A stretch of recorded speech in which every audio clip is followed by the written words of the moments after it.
bien, Romain, pour commencer cette année, nous allons peut-être parler festivités et parler un peu du vin. Évidemment, en toute modération, ce qui est évident. Alors, ce que chacun a oublié, mais je connais notamment à Saône certaines personnalités qui connaissent bien la problématique du vin dans la région de Longwy, c'est que nous avions des vignes partout par le passé.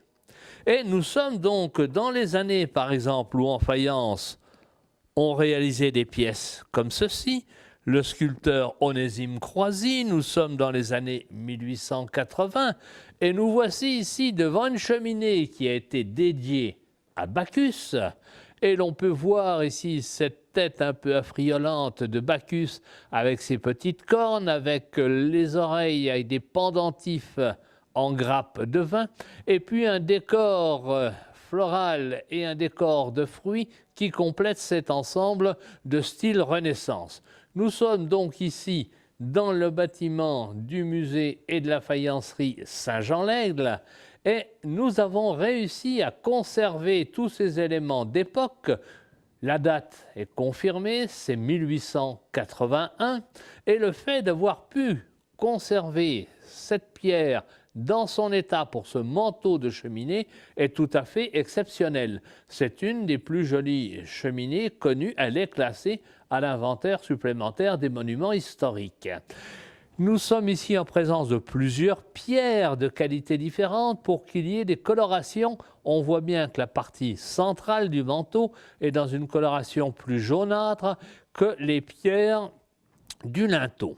Et en dessous, on peut voir de la céramique qui ressemble évidemment à ce que l'on faisait à l'époque médiévale ou post-médiévale, ces carreaux en simple terre cuite, mais qui avaient cet avantage énorme de prendre très bien la chaleur pendant que la cheminée fonctionnait et de restituer ensuite cette chaleur comme les fours et les cheminées et les fourneaux alsaciens. Nous étions évidemment ici très proches de l'Alsace et il y avait des coutumes qui passaient d'une région à l'autre. Ensuite, ce qui est amusant de voir, ce sont ces têtes de faune ici, avec ce sourire large puisqu'on parle du vin. Et déjà à cette époque-là, le vin était une grande tradition de région en région.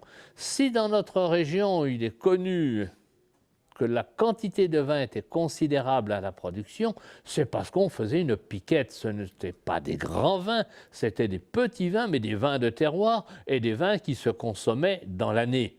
Donc nous sommes ici devant l'un des derniers témoins de ce qu'était le vignoble longovicien.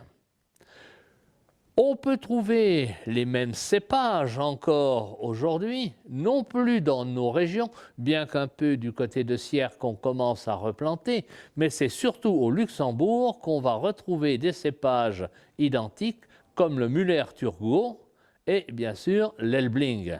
Elbling, c'est le vin courant, c'est le vin de table blanc. On ne faisait que du blanc. Il ne faut pas oublier, bien sûr, ce détail. Le vin rouge, on ne connaissait pas dans notre région. Voilà, Romain, cette histoire du vin à Longwy. On peut continuer évidemment de chercher en archives, ce que l'on fera vraisemblablement certainement. Nous avons commencé à le faire, mais l'histoire du vin à Longwy reste à écrire.